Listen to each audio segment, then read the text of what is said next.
అణుయుద్ధపు అంచుల్లో ఉన్న ప్రపంచానికి మహాత్మా గాంధీ చెప్పిన శాంతి అహింస మార్గాలే శరణ్యమని అవనిగడ్డ ఎమ్మెల్యే మండలి బుద్ధాప్రసాద్ అన్నారు. మహాత్మా గాంధీ జయంతి వేడుకలు ఎమ్మెల్యే బుద్ధాప్రసాద్ ఆధ్వర్యంలో ఘనంగా జరిగాయి. అవనిగడ్డలోని గాంధీ క్షేత్రంలో మహాత్మా గాంధీ విగ్రహాలకు బుద్ధాప్రసాద్ పూలమాలలు వేసి ఘనంగా నివాళులు అర్పించారు.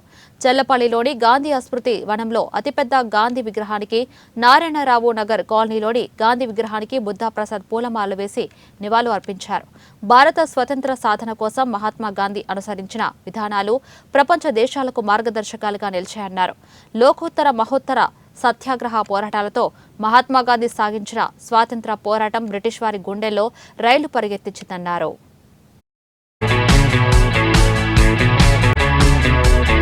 మహత్తర సత్యాగ్రహ పోరాటాలతో భారతదేశాన్ని స్వాతంత్రం సంపాదించి పెట్టిన జాతిపిత మహాత్మా గాంధీ గారి జయంతి రోజు ఈ చలపల్లి చేస్తున్న పుణ్యం ఏంటంటే 2 పర్యాయాలు వారు చలపల్లికి రావటం, ఇక్కడ ప్రజలను ఉద్దేశించి ఆయన సందేశం ఇవ్వటం కూడా మనందరికీ తెలిసిన విషయమే. ఈ రోజున ఈ చలపల్లిలో ఈ పెద్ద ఎత్తున గాంధీ గారి విగ్రహాన్ని మనం ఇక్కడ నెలకొల్పుకున్నాం.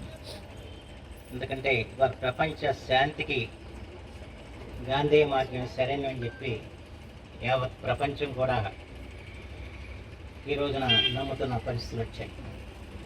ప్రత్యేకించి మన దేశంలో కంటే కూడా ఇతర దేశాల్లో ఈ రోజున గాంధీ తత్వం మీద విస్తృతమైన పరిశోధనలు జరుగుతున్నాయి, విస్తృతమైన ప్రచారం కూడా జరుగుతుంది.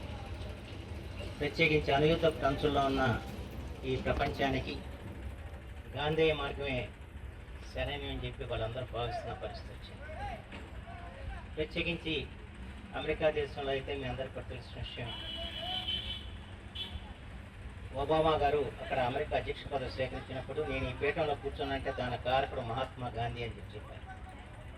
దానికి కారణం ఏంటంటే గాంధీ గారి సత్యాగ్రహ పోరాటాన్ని